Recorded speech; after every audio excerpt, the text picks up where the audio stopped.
Bonjour à toutes et à tous, très heureux de vous retrouver dans le studio de Major Prépa pour cette vidéo consacrée aux débouchés après TBS Éducation. Et pour ce faire, j'ai le grand plaisir de recevoir Julie et Julien, ça ne s'invente pas.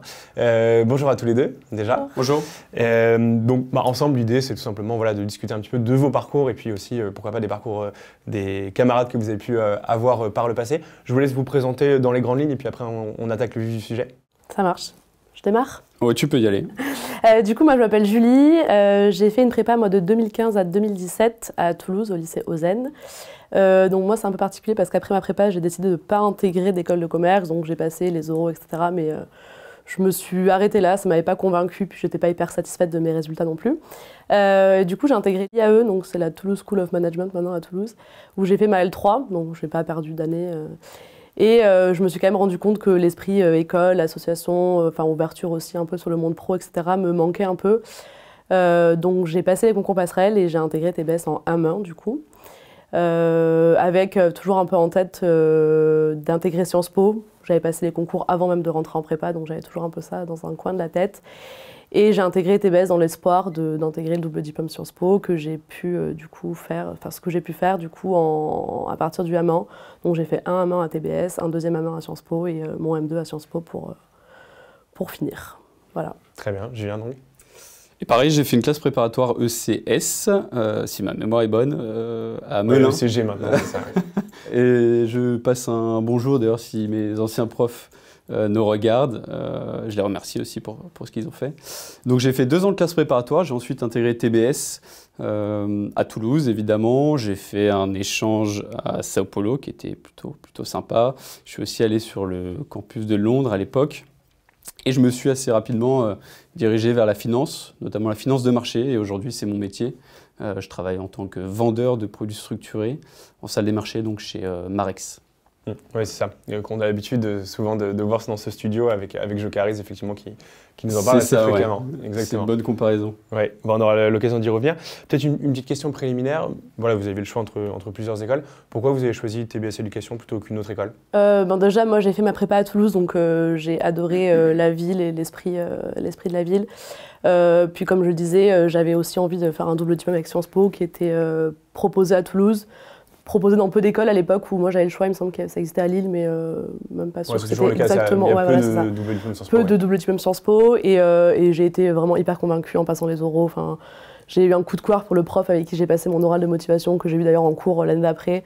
Ça a vraiment très bien matché. Donc la ville, plus l'ambiance, plus l'école, plus les matières proposées, globalement, ça cochait toutes les cases. Oui, en effet, la ville, c'est un endroit assez sympa pour vivre, évidemment. On y a vécu plusieurs années.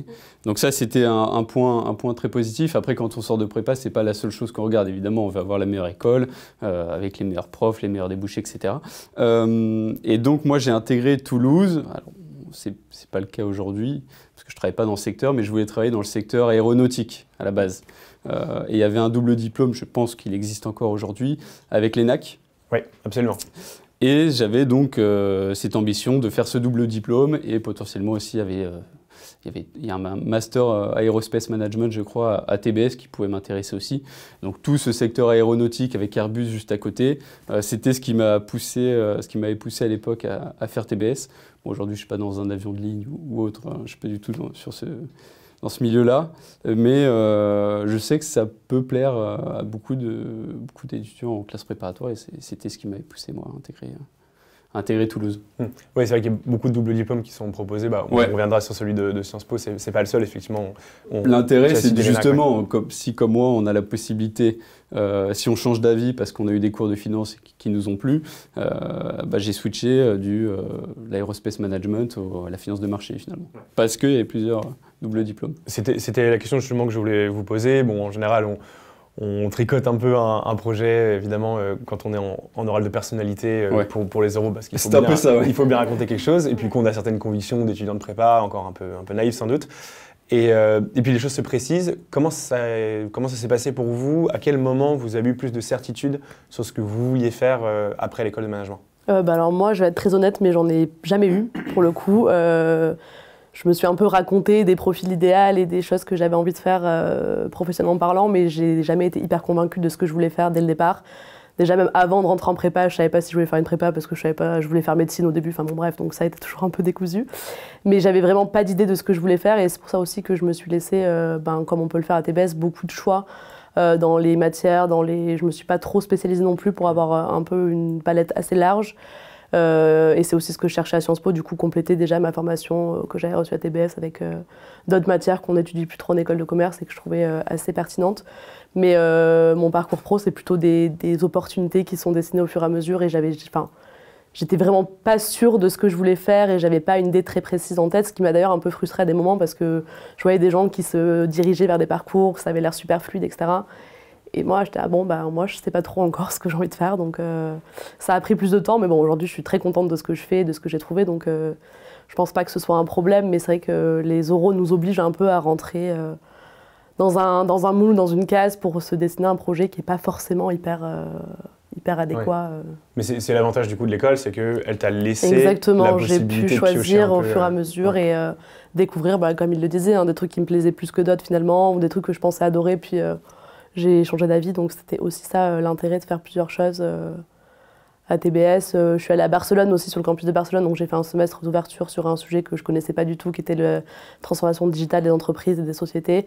J'ai appris plein de trucs, je travaille pas du tout là-dedans aujourd'hui, mais je pense que pour une culture ça t'a nourri, un peu générale d'entreprise et même perso, c'était hyper intéressant. Ok. Et pour toi, du coup, Julien? Comme je le disais, on avait évidemment le tronc commun en première année, ce qui nous permettait de voir un petit peu tous les secteurs et tous les métiers qui étaient faisables après l'école de commerce.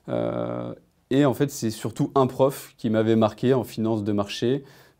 Et c'est à ce moment-là, dès que j'ai eu ces cours, je me suis dit, c'est sûr, c'est ça que je veux faire. Et donc ensuite, c'est avec les stages que je me suis petit à petit spécialisé, en l'occurrence dans les produits structurés. Donc là, ça va un peu plus loin, mais initialement, c'est plus un prof qui m'a marqué. Et la matière qu'il enseignait, voilà, j'ai tout de suite su ce que je voulais faire. Quoi, ouais, donc ça s'est bien goupillé parce que vous avez deux profils c'était finalement totalement différents. Ouais, c'est ça. Alors, on va les faire dans l'ordre. Pour ce qui est de Sciences Po, donc toi, tu as choisi du coup de t'engager dans ce double diplôme. Est-ce que il y a beaucoup de gens qui nous posent des questions sur ce double diplôme. Il est assez attractif visiblement aux yeux des prépas. C'est quoi un peu ton retour d'expérience sur ce double diplôme et est-ce que c'est difficile de l'intégrer? Est-ce qu'il y a des modalités particulières à avoir en tête? Alors pour l'intégration, quand on vient de TBS, on doit du coup consacrer notre année de césure à Sciences Po parce qu'on doit faire 2 ans. Donc mon année de césure, ça a été mon M1 à Sciences Po finalement. Donc on doit faire 2 ans dans l'école.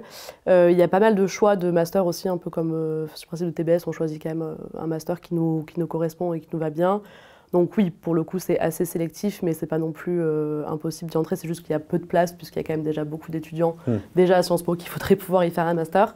Mais moi, j'ai choisi de faire ce double diplôme. Donc moi, j'ai choisi le parcours Affaires internationales, et stratégie d'entreprise.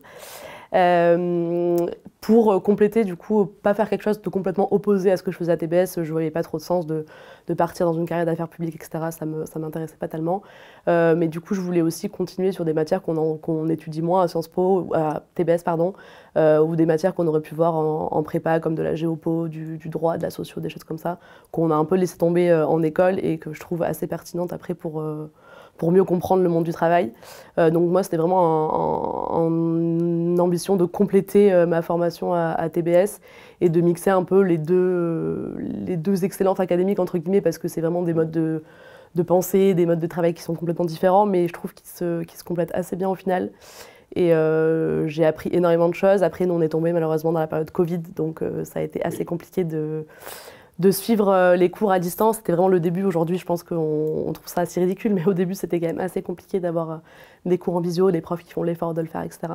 Donc ça a donné un goût assez particulier à ces 2 années, mais ça a été hyper enrichissant et on a aussi quand même beaucoup de choses tournées vers le pro. Enfin, moi, j'ai participé à un concours régional d'entrepreneurs où j'ai gagné un prix, donc on nous laisse aussi l'opportunité de pas totalement quitter le monde pro et de continuer à faire des activités en lien avec notre future vie dans le monde du travail. Donc c'était, je pense, un bon mélange un peu des courants de pensée qu'on n'étudie pas forcément en école et des trucs très pratico-pratiques du monde de l'entreprise. Ouais, d'accord. Donc une ouverture d'esprit, en même temps, c'était pas totalement hors sol avec ce que tu faisais. Exactement. C'est pas, il y a un peu ce cliché que forcément, si tu fais ce DD, c'est pour faire ce double diplôme, c'est pour bosser dans les affaires publiques. c'est plus large que ça. Ouais. Non, honnêtement, nous on était dans un master où on est beaucoup aujourd'hui à faire des jobs dans le privé, du conseil, du marketing, du commerce, des choses qui sont au final des débouchés d'écoles de commerce. Voilà, mais je pense avec un petit truc en plus, c'est l'objectif de ce double diplôme finalement aussi, d'apporter une... Ouais, pour compléter, j'ai un ami qui avait fait pareil le double diplôme avec Sciences Po, et lui au contraire il avait fait un parcours plutôt dans le public. Il avait fait un stage à l'ONU à New York, donc ça c'était plutôt sympa, et aujourd'hui il travaille pour le gouvernement français, donc c'est plutôt cool. Ouais. Donc il y a vraiment les deux compétences, donc tu peux à la fois dans le privé et dans le public. Il y a les deux options et c'est vraiment intéressant parce qu'on rencontre du coup des gens qu'on n'aurait pas forcément rencontrés en école, notamment ceux qui font par exemple des parcours carrière administrative, affaires publiques, etc. Donc ça, je pense qu'aussi même en termes d'ouverture d'esprit. Même l'ambiance est très différente dans la Sciences Po. Ça n'a rien à voir. Je n'en dirais pas plus. Mais... Non, mais c'est vrai, pour pas faire c'est un peu un cliché, Sciences Po, école de commerce, mais c'est vrai que c'est quand même un peu deux mondes qui s'opposent et je pense que c'est pas mal quand on sort de prépa, qu'on a connu un monde un peu, on bossait énormément, on découvre l'école de commerce, ça n'a rien à voir et bon, voilà. Un monde très académique, comme ce qu'on peut avoir en prépa. Ok pour ça. Et tu as le sentiment, ton pote bien évidemment, mais toi, pour ton cas personnel, est-ce que tu as le sentiment que tu as réussi à valoriser cette expérience par la suite? Je pense que oui, parce que j'ai appris des choses que j'ai le sentiment de ne pas avoir appris, que j'aurais sûrement pas appris en école. Après, j'ai pas fait mon master à l'école, donc je pourrais pas non plus m'assurer de ça. Mais je pense que c'est aussi un peu la réputation entre guillemets de Sciences Po. C'est un nom assez connu, c'est un nom qui parle aux recruteurs. Donc, je pense que de valoriser les deux ensemble, c'est vraiment. J'ai le sentiment qu'à Sciences Po tout court, finalement, il m'aurait manqué quelque chose maintenant que j'ai fait une école de commerce. Et dans l'autre sens, pareil. Donc je pense que les deux mélangés, ça m'a quand même bien ouvert les yeux sur pas mal de choses, et pro et perso. Et je pense qu'aujourd'hui, ça peut faire une différence sur un CV. Quoi. Très clair. De toute façon, on reviendra après sur vos parcours pro, mais on va rembobiner à où on en était. Donc toi, tu as eu cette révélation, si j'ose dire, pour la finance. Donc tu as délaissé les avions pour les chiffres et les tableaux Excel, pour le dire prosaïquement. Comment ça s'est passé par la suite? Comment se passe en fait la spécialisation quand tu as la certitude en master que tu veux faire de la finance? Comment ça se passe à TBS? Est-ce qu'il y a plusieurs parcours finance? Est-ce qu'il y a un parcours finance? Alors à l'époque, parce que je ne sais pas exactement comment ça se passe aujourd'hui, on avait une pré-spécialisation en Master 1. Donc là, on choisissait une pré-spécialisation type finance. Sur cette pré-spécialisation, c'était assez large, c'était finance au sens large du terme, donc finance d'entreprise, finance de marché, avec plusieurs profs, plusieurs intervenants, etc. Et là, ça nous donnait un petit peu les billes pour ensuite postuler pour notre césure à des stages, que ce soit en corporate finance ou en finance de marché. Donc il y avait cette première approche-là, et donc c'était pendant cette pré-spécialisation que je me suis rendu compte que c'était plus de la finance de marché que je voulais faire, plutôt que de la finance d'entreprise. Ok, tu peux expliquer vraiment en 20 secondes ou 30 secondes la différence entre les deux pour un prépa qui est pas Alors forcément il y a beaucoup de métiers à la fois du côté finance d'entreprise et à la fois du côté finance de marché. Moi, donc, je travaille en finance de marché. Il y a surtout deux métiers, alors il y en a d'autres également évidemment. Il y a dans une salle des marchés, il y a évidemment des traders. Ça c'est plus un métier qui est réservé à des ingénieurs le plus souvent. Alors j'ai un ami justement de TBS qui est trader à la Société Générale, qui n'a pas fait d'école d'ingénieur, mais c'est plus généralement, mais il y a des exceptions. Voilà, il y a des exceptions, donc c'est pas impossible. Et de l'autre côté, donc toujours en finance de marché, à côté des traders, il y a des vendeurs comme moi qui sont donc face aux clients, qui parlent uniquement avec les clients. Donc le trader est au contact du marché financier, et le vendeur est au contact du client final ou client en banque privée, etc. Côté finance d'entreprise, alors c'est moins mon domaine. Mais on va retrouver des métiers comme le M&A par exemple. Fusion-acquisition. Après, c'est vrai que pour un prépa, c'est très très obscur et de toute façon, on ne va pas vous demander en prépa et en entretien de dire « je veux devenir vendeur de produits structurés pour telle raison », ça c'est impossible de savoir. Et même quand on fait sa césure, on n'est pas certain. Ouais, voilà. Bon, ce qu'il faut retenir, c'est qu'en tout cas, ça reste de la finance, mais ce n'est pas forcément les mêmes qualités, pas forcément les mêmes compétences, pas forcément les mêmes aspirations. Oui, la finance de marché, c'est vraiment un métier qui sera lié au marché financier, à la bourse. Et donc, en fait, vous allez travailler surtout et être énormément sollicité pendant les heures d'ouverture du marché. Finance d'entreprise, vous n'êtes pas lié à la bourse, c'est au marché financier.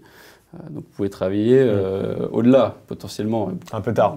Très tard, même si c'est le cas, même si on peut travailler aussi très tard en finance de marché, vous pourriez peut-être demander à Jo Cariz. Vous lui demander à l'occasion, oui. Mais voilà. Et ensuite, qu'est-ce que j'ai fait après ma pré-spécialisation? Moi, j'ai fait un échange à Sao Paulo. Rien à voir avec la finance. Alors si j'avais choisi des cours de finance, parce que j'avais le choix des cours, mais ça c'était plus voilà, pour faire un échange assez cool. Et j'ai fait ma césure. Et donc là évidemment je savais que je voulais faire de la finance de marché. Donc j'ai fait un premier stage en allocation d'actifs à Bordeaux, asset management, finance de marché. Et ensuite un second stage de césure chez Natixis, assistant vendeur de produits structurés à Paris. Et ensuite on enchaîne sur le M2. Et là, le M2, c'était... moi, j'avais choisi Equity Research, qui est un master affilié au CFA Institute. Et donc, on avait aussi des bourses pour passer le CFA, le premier niveau, le deuxième niveau, le troisième niveau. Alors ça, je ne sais pas si ça parle à des prépas. Pas sûr. Donc, en gros, pour le synthétiser en 2 secondes, c'est un examen mondial de finance qui est très reconnu. Et donc, TBS Éducation prépare à ce CFA. C'est ça, alors le master prépare au CFA, il est affilié au CFA, donc ça c'est bien parce que c'est un label qui est reconnu partout dans le monde entier, donc voilà, quand vous allez postuler, que ce soit en France ou ailleurs, vous allez dire mon master est affilié au CFA, donc ça c'est vraiment une plus-value importante. Et en plus de ça, TBS donne des bourses pour passer le CFA, donc moi j'en ai eu une, alors j'ai passé le CFA niveau 1, ça demande à peu près 300 heures de cours, donc ça doit parler à des prépas par exemple, ouais. Mais ça doit pas être grand chose pour eux d'ailleurs, 300 heures de cours par niveau, et donc pour avoir le CFA entièrement, si je puis dire, pour être labellisé, si je puis dire, CFA, il faut avoir les 3 niveaux, et donc ça ferait 900, quasiment 1000 heures de cours. Okay. C'est beaucoup de travail. Qu'est-ce que tu retiens de ce master? Est-ce que tu es satisfait des cours, de la manière dont vous étiez connecté avec les entreprises? Voilà, c'est quoi ton retour d'expérience? Ouais, alors moi, on était la toute première promo de ce master-là. Donc, tu as M2 là, tu parles de ton master... du Master 2, ouais. C'était la question? Tu parlais du Master 2 de manière générale, mais oui, tu peux parler du Master 2 en particulier. C'est vraiment le Master Equity Research, c'est vraiment ce qu'on choisit en 2e année. Oui, d'accord. Ok. Donc, focalisons sur le M2. Ouais. Alors, ce qui était sympa, c'est qu'on n'était pas des classes, c'était des petits groupes. Je pense que c'est toujours le cas, parce que c'est un peu l'idée à TBS, c'est de ne pas avoir des amphis de 400 personnes avec un prof à qui on peut quasiment jamais parlé. Là, on était une vingtaine devant des profs expérimentés, des intervenants, etc. Ce qui était bien, c'est qu'il y avait des intervenants qui avaient des CV incroyables. Et donc, ce qui est bien aussi, c'est qu'on est totalement formé au CFA. Donc, évidemment, on le travaille un petit peu de notre côté le soir, mais tout ce qu'on voit en cours, on le voit aussi dans le CFA, ça nous aide à le passer. Bon, j'ai beaucoup de collègues qui l'ont eu aussi, qui n'ont pas eu de problème pour l'avoir. Le côté un peu comme en prépa finalement, où tu es accompagné, le prof il connaît très bien l'examen. Le prof Régis, qui dirige ce master, a justement le CFA. Donc lui, il connaît sur le bout des doigts tous les modules du CFA. Ouais, d'accord. Donc il te prépare bien cet examen et c'est sûr que c'est un examen très particulier. Donc quand tu le fais tout seul, c'est quand même assez compliqué. Ok pour ça, donc du coup tu l'as obtenu, j'imagine. Alors j'ai eu le CFA niveau 1, mais après j'ai pas continué parce qu'en finance de marché c'est pas un diplôme, si on peut appeler ça un diplôme, qui est utile. C'est plus pour l'asset management, c'est-à-dire si vous voulez travailler dans des sociétés de gestion, être gérant, ou genre de choses. Donc gérer des fonds classiques. Ouais, ok. Ok pour ça, donc là après la prochaine question s'adresse à tous les deux. Au niveau de l'insertion professionnelle, est-ce que vous avez sollicité le réseau TBS Éducation? Est-ce que le nom TBS parle aux recruteurs? Est-ce que ça a été facile, difficile? Voilà. Comment ça s'est passé de manière générale votre insertion pro entre le M2 et le premier emploi? Alors ça n'a pas été difficile, je pense que le nom d'une école de commerce reconnue comme TBS, ça fait quand même aussi sa part du job. Et moi pour le coup mon boss a fait TBS, donc c'est quelque chose dont on a pu parler pendant l'entretien. Et en vrai, de TBS Éducation, ESS, Toulouse, je ne sais plus comment ça s'appelait avant, mais bon c'était pas TBS à l'époque. Mais ouais, l'ESC Toulouse. Voilà, l'ESC Toulouse exactement, ouais, okay. Subdeco Toulouse même pour les plus anciens je crois. Ouais. Mais du coup, ouais, non, ça parle assez vite et puis ça fait quand même partie du top, 10-12 des écoles qu'on connaît assez facilement en France. Donc je pense que ça fait son effet. Moi, j'avais aussi essayé de valoriser du coup le diplôme de Sciences Po dans le même temps. Et pour le coup, j'ai pas eu trop de mal à trouver ni un stage qui s'est finalement débouché sur un travail, Mais pour le coup, non. Puis le réseau, j'ai beaucoup anciennes personnes de l'école qui ont fait des stages chez Canal+, puisque je travaille chez Canal+ à l'heure actuelle, qui ont fait des stages, des alternances, etc. Donc c'est aussi un truc en interne tu croises assez facilement des TBS dans ta vie pro. Exactement. Et visiblement. Même son de cloche.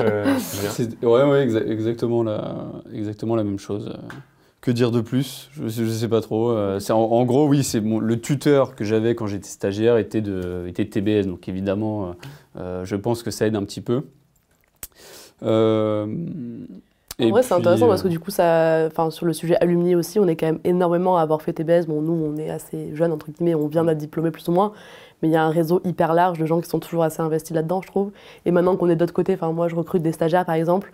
Et je sais que quand je vois tu aides les TBS. Un CV, non, je les aide. Donc il y a un give back. Mais voilà, et j'ai eu beaucoup de gens qui m'ont écrit sur LinkedIn ou autre en me disant « Ah, j'ai vu que tu avais fait TBS, est-ce que vous avez des stages dans votre équipe, etc. » Et je trouve que ça crée un fil assez naturel de discussion. J'ai coaché des gens qui voulaient passer des entretiens chez Canal pour des stages, etc. Et après, c'est chouette de les voir évoluer dans la boîte en se disant « On vient du même endroit. » Et donc, je trouve ça assez cool de pouvoir aussi, maintenant qu'on est de l'autre côté, rendre un peu cela en disant, bah oui, l'école n'est pas terminée, entre gros guillemets, mais...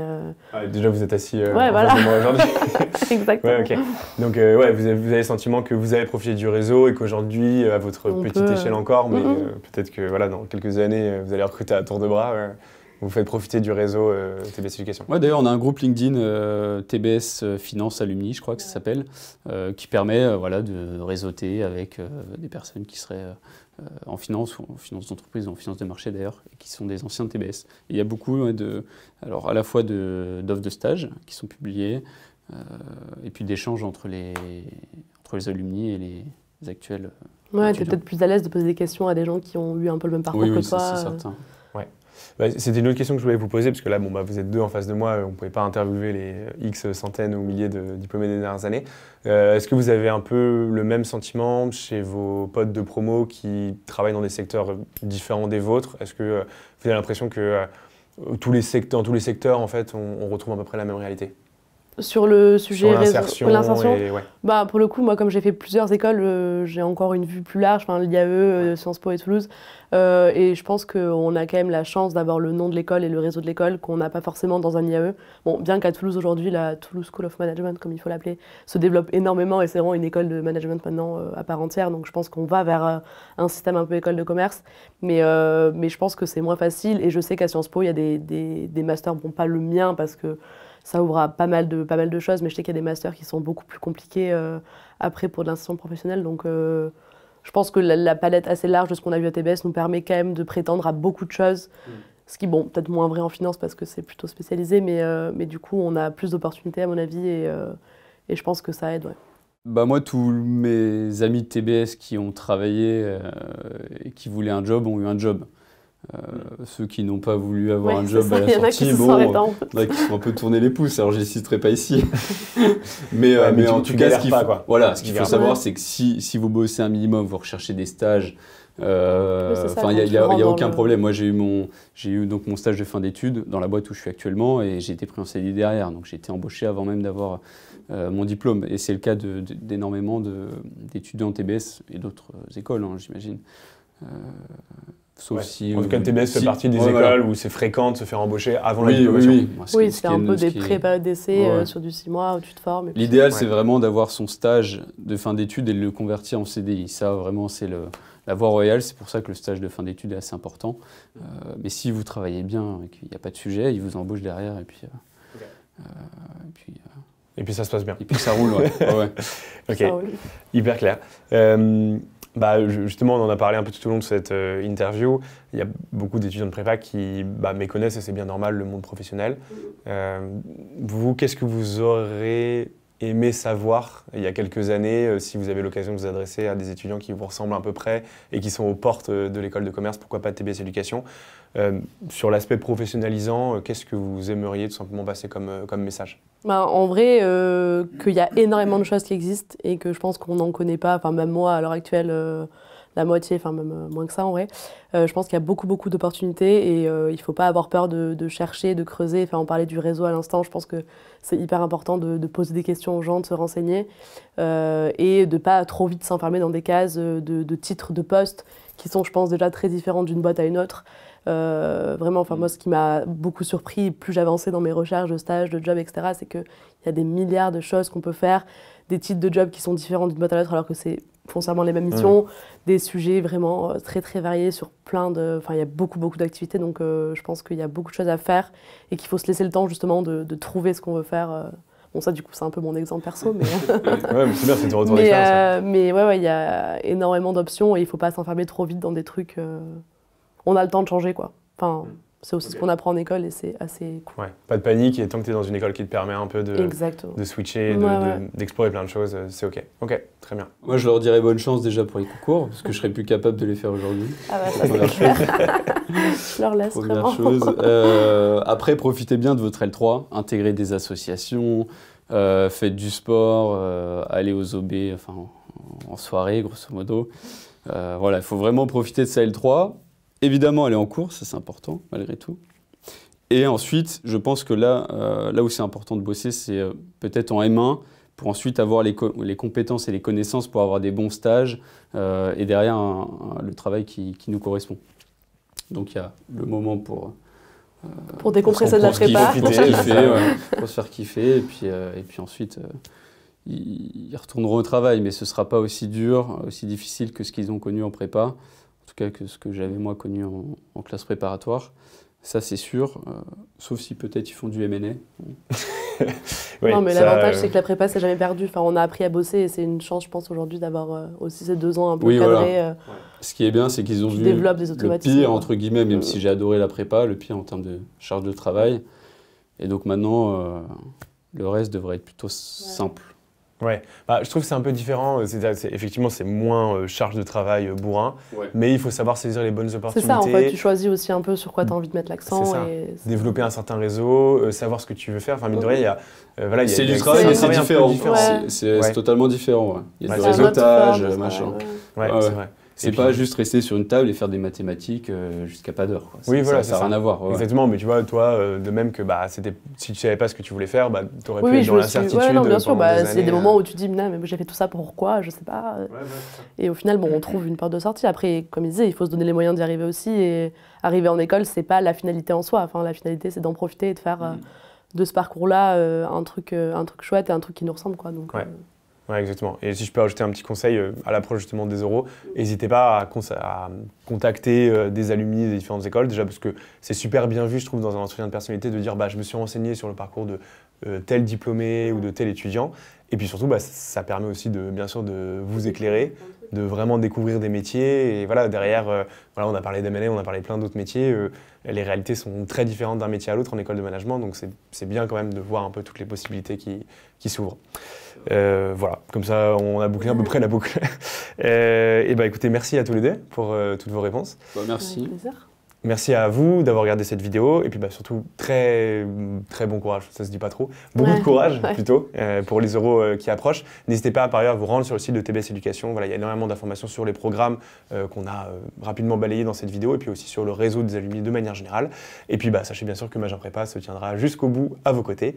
Bon courage pour les oraux et à très bientôt sur Major Prépa.